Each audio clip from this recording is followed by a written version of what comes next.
मूर्त, जो भी संसार में आंखों से दिखाई दे रहा है वो कौन सा द्रव्य है? उद्गल। देखिए अब सीधी सीधी परिभाषा हो गई। हमें इस दुनिया में आंखों से जो भी दिखाई देता है वो सब क्या है? इस संसार में जिसमें स्मेल है, जिसे हम सूंघ सकते हैं, वो कौन सा द्रव्य है? उद्गल। इस संसार में हम जिसे चखते हैं, खाते हैं, वो सब कुछ क्या है? जो भी चीज आप खाते हो, जिसका आप स्वाद लेते हो, वो सब क्या है? उद्गल। जिसे हम देखते हैं, जिसे हम खाते हैं, जिसकी हम सुगंध लेते हैं, जिसको हम छू सकते हैं, वो सब क्या है? उद्गल। आई बात समझ में? आज तक आपको लग रहा होगा कि ये शब्द बड़े कठिन थे, किंतु आपको समझाया नहीं या फिर आपने समझने की कोशिश नहीं की। अब आप समझ जाओगे कि जो कुछ भी हमारे नजरों में है वो सब क्या है? उद्गल।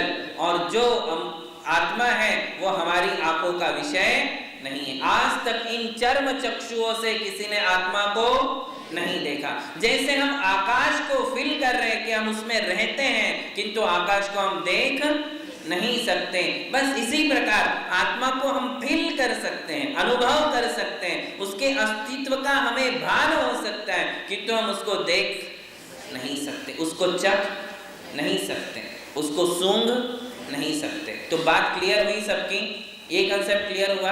अब बात ये आती है कि आप बता रहे हो महाराज श्री कि शरीर में ऐसी आत्मा है, किंतु हम कैसे मान लें? ये तो सब शास्त्रों में लिखा हुआ है। आप कोई इसको प्रूव कर सकते हो? क्या आप इसकी सिद्धि कर सकते हो कि शरीर में आत्मा नाम की कोई वस्तु है? हाँ, इसकी भी सिद्धि की जा सकती है। वो समझना हमारे लिए बहुत जरूरी है। यदि आपका फ्रेंड आपसे पूछ ले, कोई जैनेतर व्यक्ति आपसे पूछ ले कि जैन धर्म में आत्मा का तो बहुत ज्यादा वर्णन है, आप हमें आत्मा दिखाइए, तो क्या हम उसको कुछ बता सकते हैं, दिखा सकते हैं? नहीं। किंतु दो तर्क ऐसे हैं जिन तर्कों के आधार से हम शरीर में आत्मा की सिद्धि कर सकते हैं। हम समझ सकते हैं कि हाँ, आत्मा नाम का एक तत्व है जो अपने शरीर में है, जो शरीर से अलग है। शरीर और आत्मा दोनों के लक्षण एक दूसरे से मिलते जुलते नहीं है। एक ऐसा तत्व हमारे शरीर में है जो मैं हूं, ये शरीर मैं नहीं हूं। मैं कौन हूं? आत्मा हूं। किंतु ये मानने के लिए हमें इसको सिद्ध करना पड़ेगा कि ये आत्मा है। देखिए, पहला साधारण तर्क है, बिल्कुल साधारण तर्क है कि मृत्यु से हम आत्मा के अस्तित्व को समझ सकते हैं।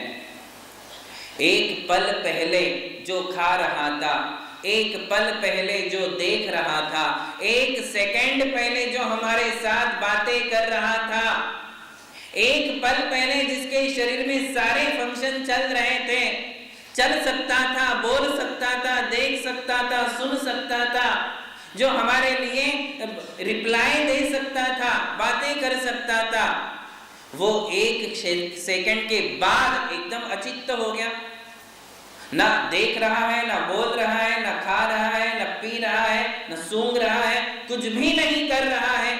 इसका अर्थ कुछ तो होगा भाई। शरीर तो जो का त्यों है, पांचों इंद्रियां जहां की तहां है, शरीर में खून जहां की तहां है, शरीर में हड्डियां जहां की तहां है, सारी नसें अपनी जगह पर है, सारे फंक्शंस अपनी जगह पर है, किंतु सारा फंक्शन बंद कैसे पड़ गया? कुछ तो होगा इस शरीर के अंदर जिसके अस्तित्व में ये शरीर चल रहा था। जैसे कोई मशीन है, मशीन पूरा तैयार है, बहुत बड़ा मशीन है, सारे उसमें पार्ट्स, स्पेयर पार्ट्स लगे हुए हैं, किंतु वो मशीन होने के बाद भी ऐसा कौन सा पदार्थ है जिसके कारण वो मशीन चलता है? बिजली, इलेक्ट्रिसिटी का जब तक उसको संबंध नहीं होगा, जब तक करंट पास नहीं होगा, बिजली नहीं मिलेगी, तब तक मशीन चलने वाला नहीं है। तो हमें ये समझ में आता है कि मशीन अपनी जगह पर है, सारे पार्ट्स उसके अपनी जगह पर हैं, किंतु सब होने के बाद भी बिजली मिलेगी तो मशीन चलेगा, बिजली नहीं होगा तो मशीन नहीं चलेगा। बराबर है ना? तो वैसे ही शरीर में अंदर ऐसी कोई चीज होनी चाहिए जिसके अस्तित्व में हम देखते हैं, बोलते हैं, खाते हैं, पीते हैं और सुख दुख का अनुभव करते हैं। कुछ ना कुछ रहा होगा। तो इससे मालूम पड़ता है कि कोई एक तत्व इस शरीर के अंदर था, वो अब नहीं है। जब तक वो था तब तक सब कुछ चल रहा था, और जब वो इस आत्मा शरीर से अलग हो गया उसके बाद सब कुछ बंद पड़ गया। बस इस एक तर्क के आधार से हम आत्मा का अनुमान लगा सकते हैं कि वो एक ऐसा तत्व है जिसके सानिध्य में सब कुछ होता है, और जिसके चले जाने पर ये शरीर बिल्कुल बंद पड़ जाता है, मशीन की तरह एकदम बंद। कोई एक आधा फंक्शन चालू रहेगा? वो तत्व जो है, जो तत्व एक बार निकल गया तो भाई आंखें बंद पड़ गई, कान बंद पड़ गए, नाक बंद पड़ गई, खाना पीना बंद पड़ गया, बोलना बंद पड़ गया, ये समझ में आता है। तो क्या इनर फंक्शंस में से कोई फंक्शन चालू रहेगा? किडनी चालू रहेगी, लंग्स चालू रहेंगे, लिवर अपना काम करता होगा?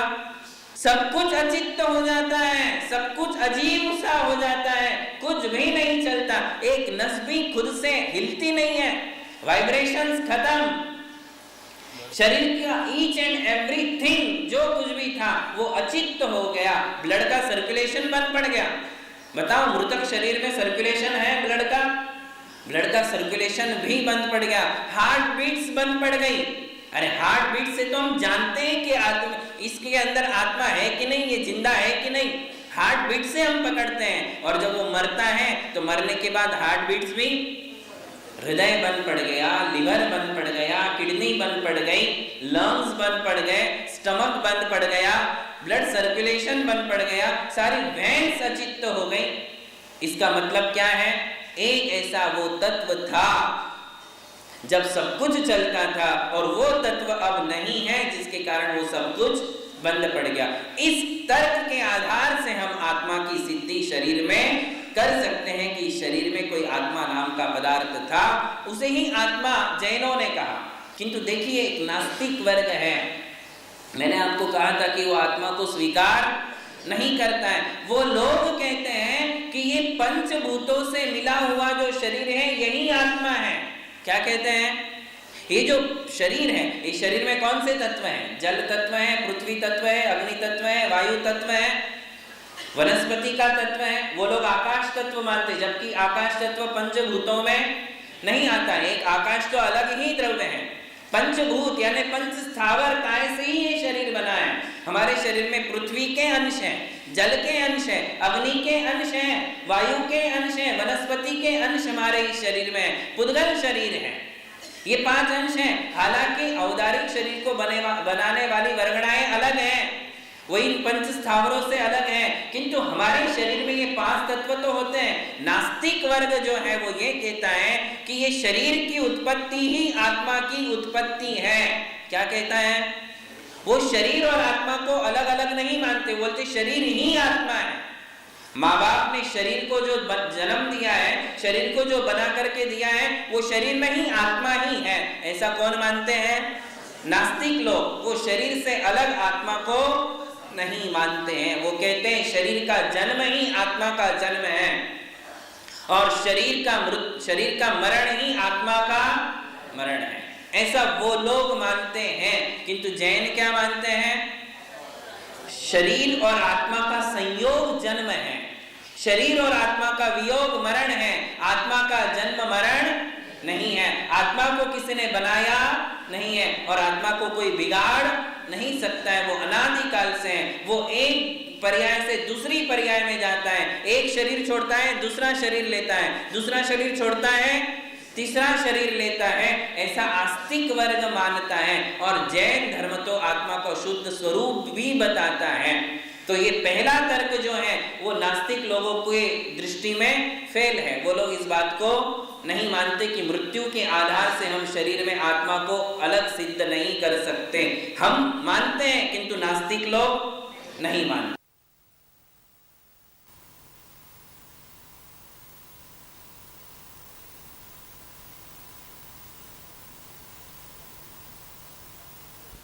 अब देखिए, दूसरा तर्क बहुत ही पावरफुल है, सशक्त तर्क है। इस तर्क के माध्यम से हम समझ सकते हैं कि शरीर में आत्मा है।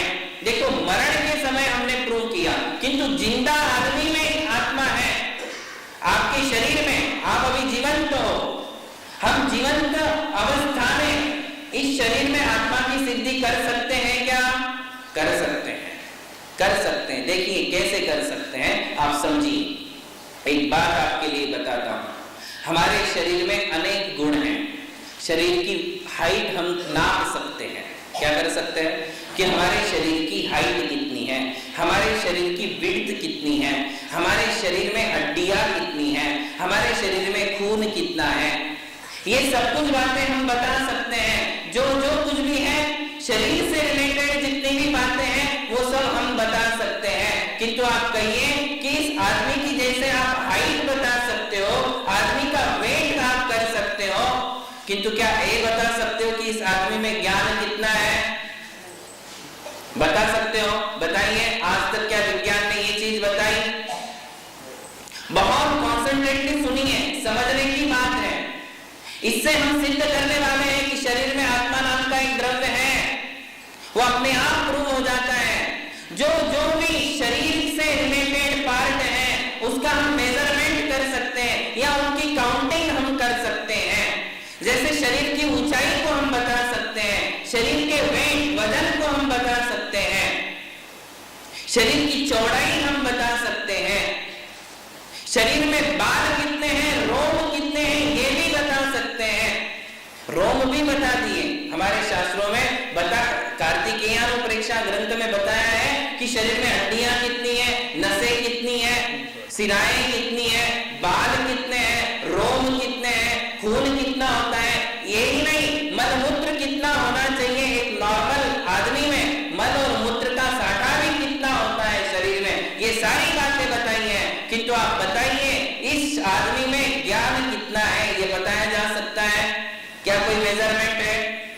लीटर, मीटर, ग्राम, किलोग्राम, कुछ ऐसा कोई मेजरमेंट है कि हम ज्ञान को बता सके कि इतना ज्ञान है? हम ये कह सकते कि बहुत ब्रिलियंट आदमी है, ये कह सकते हैं, किंतु कितना ब्रिलियंट है बताओ तो?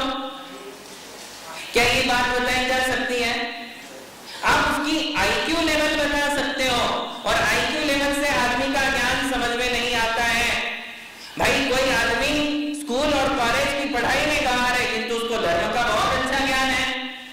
किसी को धर्म का ज्ञान नहीं है, स्कूल कॉलेज का ज्ञान नहीं है, किंतु म्यूजिक का बहुत अच्छा ज्ञान है। उसको म्यूजिक नहीं आती किंतु फैशन डिजाइनिंग का बहुत ज्यादा ज्ञान है। किसी को रसोई का बहुत ज्यादा ज्ञान है, किसी को आयुर्वेद का ज्ञान है, किसी को पंचकल्याण और विधान का ज्ञान है। आप समझने की कोशिश करिए, किसी को ग्रामर का बहुत अच्छा नॉलेज है। किसी अन्य विषय में कमजोर होने से हम उसकी इयत्ता नहीं बता सकते हैं, हम उसकी गुणवत्ता नाप नहीं सकते हैं। परसेंटेज किसी लड़के के बता दिए कि इसको 98% आए, यानी वो 98% ज्ञानी नहीं हो गया कि अभी 2% बाकी हो उसके ज्ञान को पाने में, फिर तो वो अरिहंत और सिद्धों के नजदीक पहुंच जाएगा, हम भी पीछे रह जाएंगे, क्योंकि हमारे तो परसेंटेज आते ही नहीं, एग्जाम ही नहीं देते। 95% या 98% पा लेने से वो आत्मा 95% ज्ञान उसने पा लिया, ऐसा कदाचित भी नहीं है, कभी संभव नहीं है। वो तो फिर केवल ज्ञान के नजदीक पहुंच गया, और वर्तमान में तो अवधि और मनावरी ज्ञान भी नहीं है, जो कि सिर्फ हमने सुना है कि कोई मुनि ऐसे भी होते हैं जो पिछले जन्म बता देते हैं, अगले जन्म बता देते हैं, है कि नहीं? ऐसे ज्ञान वाले कोई आज है? कोई नहीं बता सकता है, उतना भी ज्ञान नहीं है। तो आप बताइए किसी आदमी का ज्ञान कैसे बताया जाएगा कि ये इतना ज्ञानी है, बहुत ज्ञानी है, ये कहा जा सकता है, किंतु कितना है? कोई मापदंड है? या ये तो कि ये बहुत ज्यादा अज्ञानी है, कमजोर है, कितना अज्ञान है? ना ज्ञान का कोई मापदंड है, ना अज्ञान का कोई मापदंड है। क्यों नहीं है? ये प्रश्न आपके लिए छोड़ रहा हूं कि ज्ञान का और अज्ञान का कोई मेजरमेंट क्यों नहीं है, पहली बात। इसी प्रकार दूसरी बात लीजिए, सुख और दुख। किसी व्यक्ति में सुख कितना है भाई, और दुख कितना है? आप कहते हो कि मैं बहुत दुखी हूं, कितने दुखी हो? बहुत दुखी हूं, और बहुत बता दो कितने दुखी हो? कोई दुख का मापदंड है कि महाराज अब मैं कैसे बताऊं कि कितना दुखी हूं? कोई मापदंड नहीं है। आप ये बता सकते हो कि मैं बीवी से दुखी हूं, मैं बच्चों से दुखी हूं, मैं परिवार से दुखी हूं, मैं बीमारियों से दुखी हूं, मैं किसी न किसी बात को लेकर बहुत ज्यादा दुखी हूं, किंतु कितना दुखी हूं ये आप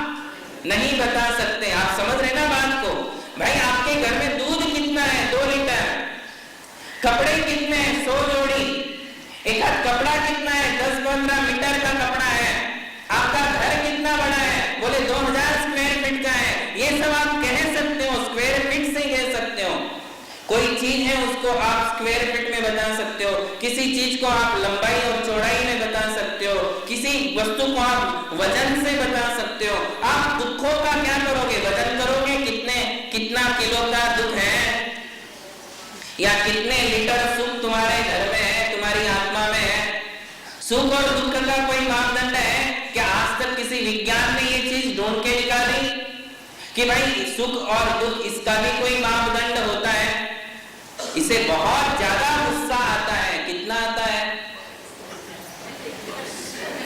कि नहीं? प्रश्न है कि नहीं भाई? किसी को गुस्सा बहुत ज्यादा आता है। कितना आता है? गुस्से का कोई मापदंड है? बताया जा सकता है? कोई मापदंड इस संसार में नहीं है जो गुस्सा को बता सके। बहुत ज्यादा आता है, कम आता है, ठीक ठीक आता है, ये आप बता सकते हो। ये बहुत शांत आदमी है, क्षमावान है। कितनी शांति है, कितनी क्षमा है, बताई जा सकती है? आप सोचिए इन बातों को, क्यों नहीं बताई जा सकती है? क्षमा का लेवल कितना है, कितनी है क्षमा, क्वांटिटी में कितनी है, बताई जा सकती है?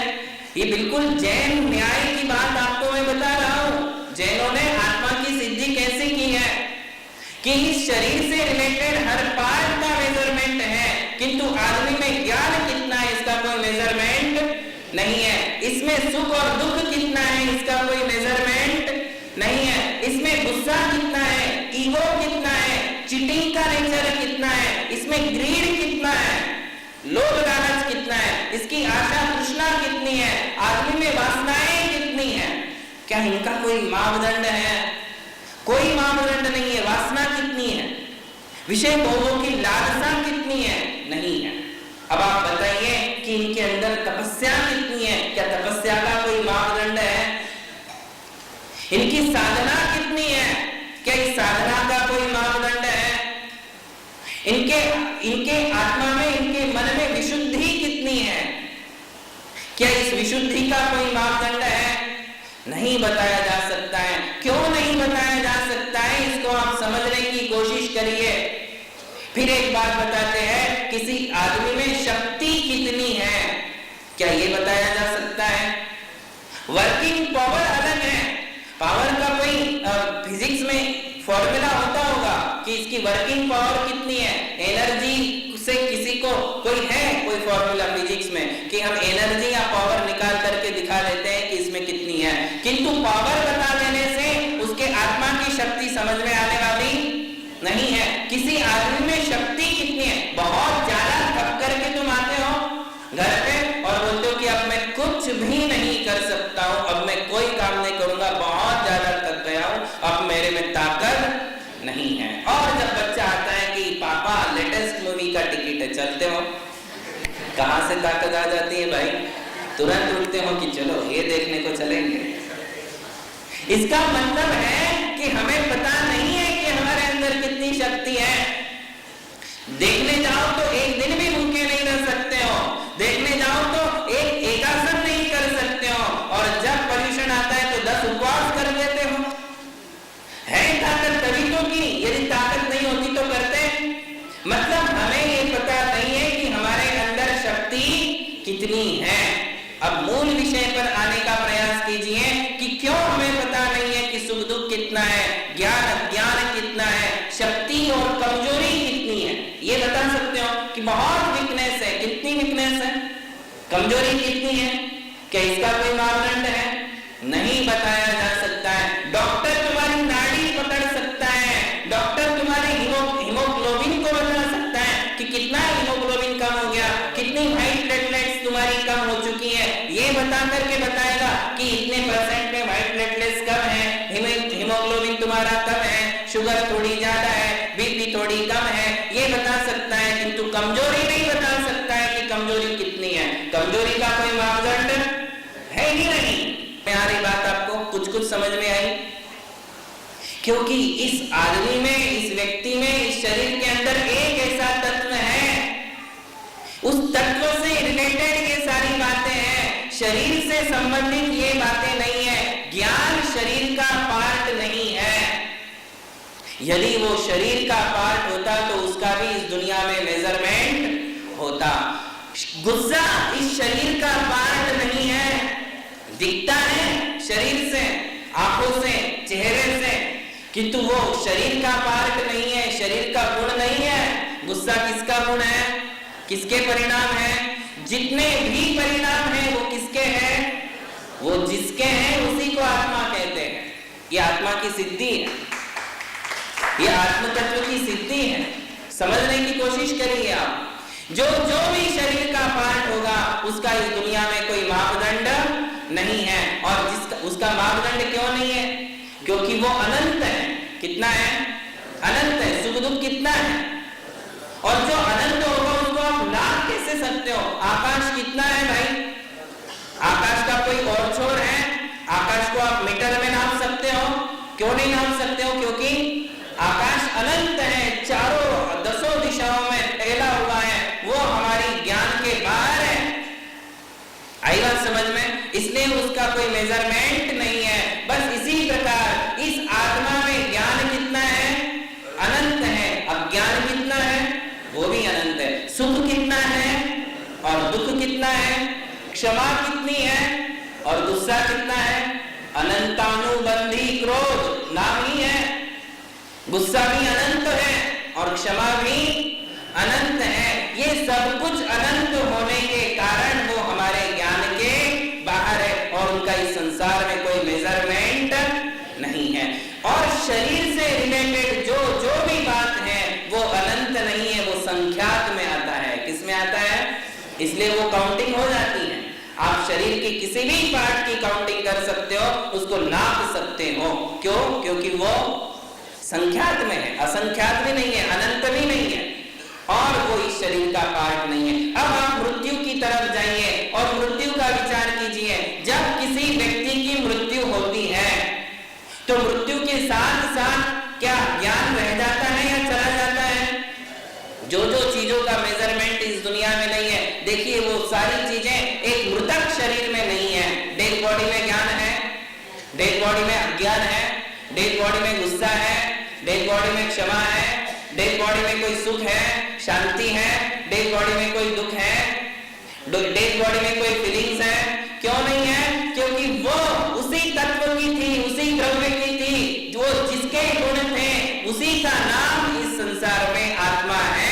और इससे सिद्ध होता है कि शरीर से आत्मा नाम का द्रव्य अलग है। जिंदा शरीर में भी हम आत्म तत्व की सिद्धि कर सकते हैं। ये इसका बहुत बढ़िया आधार है। बात समझ में आई? मृतक शरीर में हाइट जो की क्यों रहेगी? उसका वेट भी है, मृतक शरीर का वेट है और बढ़ जाता है और उसकी हाइट भी है और उसका ब्लड भी जहां की तहां, हड्डी जहां की तहां, सारे रोग जहां की तहां है। जो भी शरीर का हिस्सा था वो रह गया और जो आत्मा का हिस्सा था वो चला गया। और इससे हम सिद्ध करते हैं कि जैनों ने जो शरीर से भिन्न आत्म तत्व की घोषणा की है, उद्घोष किया है कि मैं शरीर नहीं हूं, मैं कौन हूं? जिसमें फीलिंग है, जिसमें संवेदना है, जो सुख दुख का अनुभव कर रहा है, जो जान रहा है, देख रहा है, वो कौन है? आत्मा है। और आप जान रहे हो ना कि निर्जीव हो, आप देख रहे हो ना, आपको सुख दुख की अनुभूति है ना। इसका अर्थ क्या है? आप कौन से तत्व हो? कौन से तत्व हो? कौन से द्रव्य हो? इसका अर्थ समझ में आया कि आप शरीर नहीं हो। शरीर तो ऊपर से ओढ़ी हुई चद्दर है। जैसे कपड़ों से आप अपने शरीर को ढकते हो, इसी प्रकार हमारी आत्मा ने किससे अपनी आत्मा को ढका है? हमने अपने आप को शरीर से ढका है। और जब तक शरीर से अपने आप को ढकते रहोगे तब तक संसार के अनंत दुखों के पात्र बनोगे। जिस दिन शरीर का आवरण इस आत्मा से अलग हो जाएगा, हम अनंत सुख और चैतन्य की धारा में निमग्न हो जाएंगे। हम भी सिद्ध भगवान जैसे निरावरण हो जाएंगे। वो निरावरण अवस्था ही हमारी शुद्ध अवस्था है। वरना हमारी आत्मा ने आज तक कितने शरीर ओढ़े? अनंत शरीर ओढ़े हैं। एक आत्मा की सिद्धि कर लो, पुण्य पाप को भी समझ जाओगे, पुनर्जन्म भी समझ जाओगे, स्वर्ग नरक भी समझ जाओगे, देव शास्त्र गुरु भी समझ जाओगे। केवल आत्मा को समझ कहा गया कि जिसने अपनी आत्मा को समझ लिया उसने सारे संसार को समझ लिया, और जिसने आत्मा को नहीं समझा उसने कुछ भी नहीं समझा। इसलिए आत्म तत्व को समझना बहुत जरूरी है। और जिस दिन हम ये समझेंगे कि मैं आत्म तत्व हूं, तो सारी बातें आपके सामने स्पष्ट हो जाएंगी कि मैं आत्मा हूं, ये शरीर है। शरीर और आत्मा के साथ मेरा संबंध बहुत कम पलों के लिए है, कुछ समय के लिए है। ये शरीर भी मुझे यहाँ छोड़ करके जाना है, इसमें से विदाई लेना है, दूसरे शरीर में मुझे जाना है। और अब मुझे इस शरीर के जन्म मरण के चक्र से छूटना है, तो मुझे भगवान के मार्ग पर, गुरुओं के मार्ग पर चलना होगा। यदि इनके कदमों के पीछे कदम डालते हुए हम चलेंगे तो एक दिन हम भी शरीर के इस बंधन से मुक्त हो जाएंगे। बात समझ में आई? तो अब ये आत्म तत्व की सिद्धि होने के बाद हमें समझना है कि संबंध क्या है, किसके किसके साथ क्या संबंध है। भाई आत्मा को हम जान तो लिए, दिख तो नहीं रहा है, और आज हम तो सब बाहरी संबंधों से जुड़े हुए हैं, आत्मा से तो हम जुड़ते ही नहीं है। जो मैं हूं, जो मैं स्वयं हूं, उससे तो मेरा कोई लगाव है ही नहीं। इसका मतलब कहीं ना कहीं मेरी गलती है। जो मैं स्वयं हूं उसके लिए तो मैंने आज तक समय दिया ही नहीं। मैं तो दूसरों के लिए समय दे रहा हूं, दूसरों के पीछे अपनी एनर्जी वेस्ट कर रहा हूं, दूसरों के साथ ही मैं लगा हुआ हूं, जुड़ा हुआ हूं। जो सब कुछ छूटने वाला है, जो सब कुछ मेरे से अलग है, अलग होने वाला है, अलग है, उसके लिए तो मैं सारी एनर्जी दे रहा हूं, उसके लिए तो मैं सारा समय दे रहा हूं। और जो मैं स्वयं हूं उसके लिए मेरे पास कोई समय नहीं है, उसके लिए तो मेरा कोई जीना ही नहीं है। और जब तक ये श्रृंखला चलती है तब तक उसे अज्ञान अवस्था कहते हैं। अज्ञानी व्यक्ति अपने आप को भूलकर दूसरों के लिए जिंदगी जीता है। इसलिए कहते ना, मोह महामद पियो अनादि, भूल आपको भरमतवादी। छेड़ारा की पंक्ति है कि मैंने मोह रूपी शराब पी रखी है। और जैसे शराबी आदमी अपने और पर के अस्तित्व को नहीं जानता है, शराबी आदमी नशे में माता और पत्नी का भेद नहीं कर सकता है, शराबी व्यक्ति नशे में अपने और दूसरे के घर का भेद नहीं कर सकता है। बस इसी प्रकार से मैं भी एक शराब के ही नशे में हूँ। यह ज्ञान भी एक नशा है, ये मोह भी एक नशा है, जिसके नशे में मैं अपने आप को समझ नहीं पा रहा हूँ, मेरी मुझसे कोई पहचान नहीं हो पा रही है। ये कौन सा नशा है? मोह का नशा। तो हमारे लिए उस नशे को उतार करके एक बार सोचना है कि ये आत्मा क्या चीज है। आज हमने आत्मा के बारे में क्या समझा? क्या समझा भाई? सारी रामायण हो गई और हम जहां के तहां है, फिर भी पूछते हो कि सीता कहां गई? आज की रामायण का क्या सार निकला? आत्मा में शरीर नाम का एक, शरीर में आत्मा नाम का एक अलग द्रव्य है। शरीर अलग है और आत्मा अलग है। ये दोनों एक नहीं थे, ये दोनों एक नहीं है, और ये दोनों कभी एक होने वाले नहीं है। ये अलग ही थे, अलग ही है और अलग ही रहेंगे। ये शरीर अलग है। और दूसरी बात क्या है? ये दो अलग हैं, किंतु उन दो में से मैं कौन हूं? भाई शरीर और आत्मा दो अलग अलग चीजें हमने समझ ली, किंतु इन दो में से मैं शरीर हूं या आत्मा हूं? मैं आत्मा हूं। ये दूसरी बात हमने आज सीखी, दो बातें सीखी। एक तो शरीर में आत्मा अलग है और मैं शरीर नहीं हूं। मैं कौन हूं?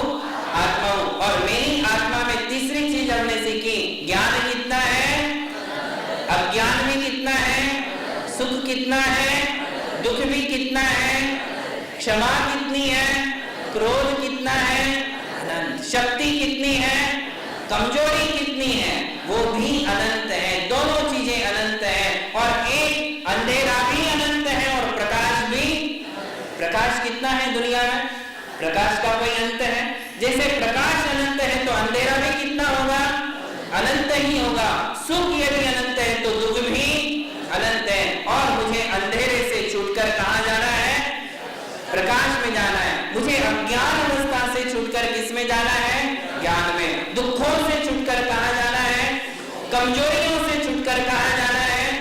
और वो कब हो कमजोरी, ये अज्ञान, ये दुख, ये आकुलता, ये अशांति, ये शरीर के कारण है। और जब तक मेरा शरीर से और शरीर से अलग पदार्थों से मेरा मोह ममत्व रहेगा, तब तक मुझे आत्मा की शांति मिलने वाली।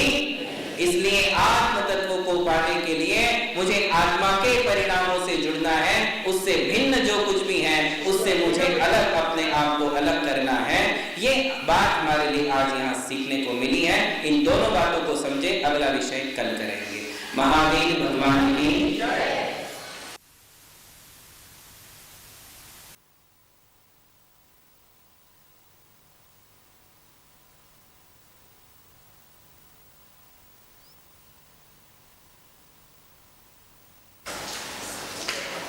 काष्ठमध्ये यथा वह्नि शक्ति रूपेण तिष्ठति।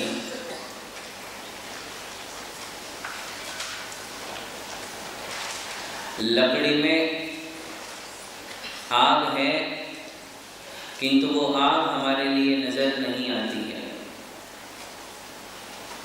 उसी प्रकार से इस शरीर में आत्मा है, परंतु हमें वो नजर नहीं आती है, उसका हम अनुभव करते हैं। पिछले प्रकरण में हमने देखा था कि शरीर में आत्मा है और आत्मा के गुण और शरीर के गुण अलग अलग हैं। शरीर उद्गल द्रव्य है और शरीर के गुण है स्पर्श, रस, गंध और वर्ण। शरीर का रंग है, शरीर का आकार है, शरीर का स्पर्श हो सकता है, शरीर में स्वाद भी है, किंतु आत्मा में ये चारों वस्तु नहीं है। आत्मा का स्वाद नहीं है, आत्मा का रंग नहीं है, आत्मा का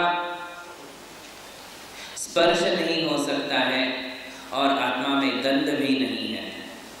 शरीर के गुण अलग है, आत्मा के गुण अलग है, और जब गुण अलग होते हैं तो वो दोनों द्रव्य अलग अलग माने जाते हैं। इससे हमने वस्तु तत्व की ये सिद्धि की थी कि ये दोनों अलग अलग हैं। बात यह है कि हम पहले द्रव्यों में जीव द्रव्य को क्यों गिनते हैं और दूसरे नंबर पर हम अजीव द्रव्य को क्यों लेते हैं। शरीर दूसरे नंबर पर है, आत्मा का पहला नंबर है। देखिए, 7 तत्वों में पहला तत्व जीव है, 9 पदार्थों में पहला पदार्थ जीव है, 6 द्रव्यों में पहला द्रव्य जीव है। जीव को पहले क्यों लिया, उद्गल को बाद में क्यों किया?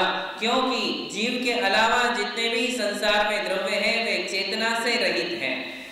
किससे रहित है? चेतना नहीं है, उनमें जान ही नहीं है। और जिनमें जान नहीं है वो दूसरों को क्या समझा सकते हैं और स्वयं क्या समझ सकते हैं। आप ये दृष्टांत समझने का प्रयास करें। हम खाना खाते हैं, खाना खाते समय हमारी थाली में अनेक मिष्ठान्न है, अच्छी अच्छी भोजन सामग्री है। एक कोई भी सामग्री आप ले लें, जैसे कि जलेबी है। जलेबी कैसी है? मीठी है, गोल है, मीठी है। किंतु आप समझने का प्रयास करें, क्या जलेबी को ये पता है कि वो मीठी है? जलेबी का स्वाद मीठा है, क्या ये स्वयं जलेबी जानती है?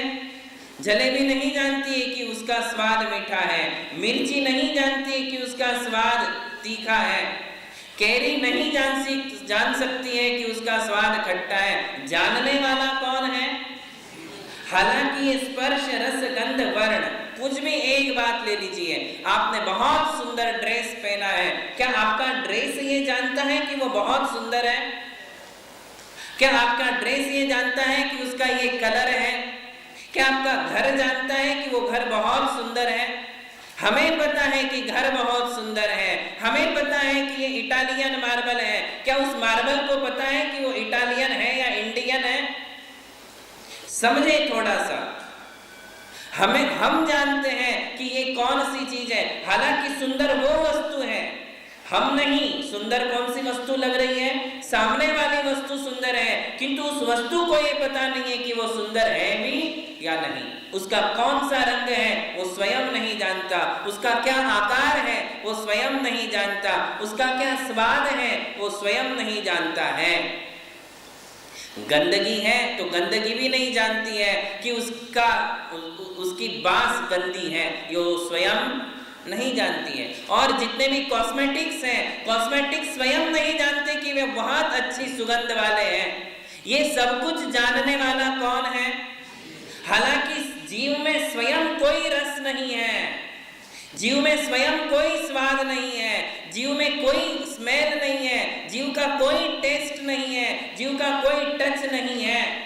आप जानते हो कि डनलप की गद्दी बहुत ही सॉफ्ट है, बहुत अच्छी है, सोने में अच्छी लगती है, किंतु स्वयं डनलप की गद्दी ये नहीं जानती कि वो बहुत सॉफ्ट है। जानती है क्या? और पत्थर या लकड़ी ये नहीं जानती कि वो बहुत कड़ी है। ये सब कुछ उनके गुण होने के बाद भी अजीव द्रव्य के गुण हैं। किसके हैं?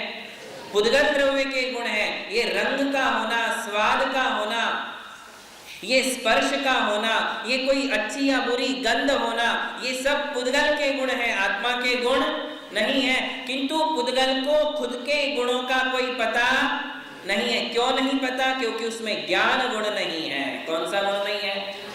एकमात्र ज्ञान गुण ऐसा है जिसके द्वारा समस्त संसार को जाना जाता है। ज्ञान के द्वारा ही हम जीव को जानते हैं, ज्ञान के द्वारा ही हम पुद्गल को जानते हैं, ज्ञान के द्वारा ही हम सारी दुनिया को जानते हैं। देखिए, आत्मा में, जीव में और पुद्गल में कितना बड़ा अंतर है। कौन सा अंतर समझे आप? जीव स्वयं को भी जानता है और दूसरों को भी जानता है। पुद्गल खुद को भी नहीं जानता है और दूसरों को भी नहीं जानता है। ये बहुत बड़ा अंतर है। जीव पुद्गल को जानता है कि वो कैसा है, किंतु पुद्गल खुद को नहीं जानता है। ये बहुत बड़ा अंतर है कि जितनी भी नॉन लिविंग थिंग्स हम देख रहे हैं, जितने भी अजीब तत्वों को हम देख रहे हैं, वे अजीब तत्व, वे अजीब द्रव्य खुद को ही नहीं जानते, और जो खुद को नहीं जानता वो दूसरों को भी नहीं जान सकता है। तो अजीव द्रव्यों में सबसे बड़ी कमी है चेतना की। किसकी कमी है? अजीव में धैर्य नहीं है, अजीव में उत्साह नहीं है, अजीव में प्रसन्नता नहीं है, अजीव में सुख नहीं है, अजीव में दुख भी नहीं है, फीलिंग्स ही नहीं है। और जीव में ये सब कुछ है। और जीव का सबसे बड़ा गुण है ज्ञान। इसी ज्ञान गुण के कारण 6 द्रव्यों में पहले नंबर पर जीव है। इसी ज्ञान और चेतना के कारण 7 तत्वों में पहला तत्व जीव है। और इसी गुण के कारण 9 पदार्थों में पहला पदार्थ जीव है। देखिए कितनी बड़ी बात है। और जो गुण जिसमें है वो उसमें ही रहेगा, वो इधर से उधर होने वाला नहीं है। जैसे जीव का ज्ञान किसी पुद्गल में नहीं आ सकता है। शास्त्र में ज्ञान है या हमारी आत्मा में ज्ञान है? समय सार में ये बहुत बढ़िया बात कही थी, सत्थम नाणम न अवधि। बोले शास्त्र ज्ञान नहीं है। शास्त्र में क्या ज्ञान है? वो तो अजीव द्रव्य है। उसमें जो लिखा है वो हम पढ़ते हैं, हम जानते हैं। शास्त्र स्वयं कुछ भी नहीं जानता है। शास्त्र को ये पता ही नहीं है। पन्नों को क्या पता होगा कि मेरे ऊपर सिद्धांत लिखा है या अध्यात्म लिखा है या कोई कथा लिखी है या इसमें कोई न्याय ग्रंथ लिखा है? वो पन्ने जानते हैं क्या? पन्ने कुछ नहीं जानते हैं। जानने वाला कौन है? जीव है। बात समझ में आई? इस संसार में सिर्फ एक जीव द्रव्य ही है जो जानता है, इसलिए जीव का पहला नंबर है और बाकी सब द्रव्य उसके बाद है। और वो जीव द्रव्य कौन है? वो मैं हूं, वो मैं हूं जीव, वो आत्मा मैं हूं। और दूसरी बात हम ये बता रहे हैं कि एक द्रव्य के गुण दूसरे द्रव्य में कभी नहीं जाते हैं। जीव जीव ही रहेगा। अनादि काल से हम जीव हैं, आज भी जीव है और अनंत काल क्या रहेंगे? जीव रहेंगे। दूसरा नियम आपको बता रहा हूं। अपने प्रकरण का नाम क्या है? जैन धर्म में आत्मा का स्वरूप। इसलिए ये सारी बातें बता रहा हूं कि हम जो है आत्मा है, जीव द्रव्य है। हम अनादि काल से जीव हैं, अनंत काल जीव ही रहेंगे। जीव कभी पुद्गल होने वाला नहीं है और पुद्गल कभी जीव होने वाला नहीं है। जीव के गुण पुद्गल में कभी जा नहीं सकते और पुद्गल के गुण कभी जीव में नहीं आ सकते। तो 4 गुण आपको याद हो गए। जीव के 4 गुण कौन से हैं? ज्ञान, दर्शन, सुख और शक्ति या वीर। और पुद्गल के 4 गुण कौन से हैं? स्पर्श, रस, गंध, वर्ण, टच, टेस्ट, स्मेल और कलर। ये चार कौन से गुण किसके हैं? पुद्गल के। तो ये दो अलग अलग हैं और पुद्गल के गुण जीव में, जीव के गुण पुद्गल में कभी जाने वाले नहीं है। समझ में आया? जैसे सुख गुण, सुख किसका गुण है? जीव का है। अजीव में कोई सुख नहीं है, अजीव में कोई दुख नहीं है। किंतु आप देखिए हमारी मूढ़ मान्यताएं, देखिए कैसी मूढ़ मान्यताएं। देखिए हमें जो समझाया जाता है कि हम जो हैं प्यासे हैं, आकुल हैं और हमारी प्यास कभी नहीं बुझने वाली। क्यों नहीं बुझने वाली? क्योंकि हमारी दृष्टि पुद्गल की तरफ है। किसकी तरफ? देखिए हमारी मूर्खता कैसी होती है। सुख किसमें है? आत्मा में। हम किसमें खोज रहे हैं? पुद्गल में। किसमें खोज रहे हैं? जबकि पुद्गल में सुख नाम का गुण है ही नहीं। जलेबी में कोई सुख है? जलेबी में कोई दुख है? किंतु उस जलेबी को लेकर के हम सुखी हो रहे हैं, उसको लेकर के हम दुखी हो रहे हैं। इस घर में, ये घर कौन सा द्रव्य है? पुद्गल द्रव्य है। उस पुद्गल को लेकर के हम पुद्गल में खोज करते हैं। ये घर अच्छा नहीं है, इससे वो अच्छा रहेगा, इससे वो अच्छा रहेगा, इससे बेटर वो फ्लैट रहेगा। ये अभी इंटीरियर इतना खास नहीं, मजा नहीं आ रहा, मुझे तो अभी कोई अच्छा नहीं लग रहा है, इंटीरियर और अच्छा होना चाहिए। इंटीरियर जितना भी हो जाएगा वो सब क्या होने वाला है? पुद्गल की करामात है। क्या है? पुद्गल की एक डिजाइनिंग है, उसको हम आकार दे रहे हैं कि यहाँ वो आकार लगाओ, इस कलर की सेटिंग उस कलर के साथ नहीं हो रही है। ये फीलिंग्स घर में बिल्कुल नहीं है। वो घर तो पुद्गल है, उसको तो पता ही नहीं, तुम कहीं से कुछ भी लो और चिपका दो, उस दीवार पर तुम कोई भी कलर चिपका दो, उसकी अनुभूति उस दीवार को। हम दीवार को लेकर के सुखी दुखी हो रहे हैं, जो गुण उसमें है ही नहीं। हम दीवार का कलर देखते हैं, नहीं ठीक नहीं जच रहा, इसका कलर चेंज करो। चेंज करने से क्या होगा? बोले मैं सुखी हो जाऊंगा, मुझे अच्छा लगेगा, मुझे बहुत बढ़िया लगेगा। अब लगा दिया कलर, उसके बाद तुम सुखी हो गए, उसके बाद भी तो बोरिंग है, उसके बाद भी तो अशांति है, उसके बाद भी तो दुख है। अरे जो इंटीरियर तुमने किया है वो इंटीरियर तुम्हारे सुख और दुख को देने वाला है ही नहीं। सुख और दुख का स्रोत कहाँ है? सुख और दुख का स्रोत कहाँ है? आत्मा में। कहाँ है? आत्मा में। जो आत्मा का गुण है वो पुद्गल में कहाँ जा सकता है? अब हम कहाँ सुख ढूंढ रहे हैं? खाने पीने में। हम कहाँ सुख ढूंढ रहे हैं? देखने में। हम कहाँ सुख ढूंढ रहे हैं? सुनने में। शब्दों में कोई सुख नहीं है, शब्दों में कोई फीलिंग्स नहीं है। शब्द भी पुद्गल द्रव्य है। क्या? शब्द भी पुद्गल द्रव्य है। समय सार में बहुत बढ़िया बात कही है कि ये पुद्गल द्रव्य है। ये शब्द वर्गणाएं शब्द रूप से परिणमन करती हैं, वर्गणाएं भी पुद्गल हैं, शब्द भी पुद्गल हैं। उन शब्दों को सुनकर तुम क्यों प्रसन्न होते हो? उन शब्दों को सुनकर तुम क्यों नाराज होते हो? शब्द भी तो पुद्गल है। टकराव भी पुद्गल का पुद्गल से है। आत्मा के साथ कोई टकराव हो रहा है, शरीर का शब्दों का टकराव किससे होता है? कानों से। कान कौन सा द्रव्य है? पुद्गल है। शब्द भी पुद्गल है, कान भी पुद्गल है। सुनने वाला, जानने वाला आत्मा है कि ये शब्द कैसे हैं। किंतु आचार्य कहते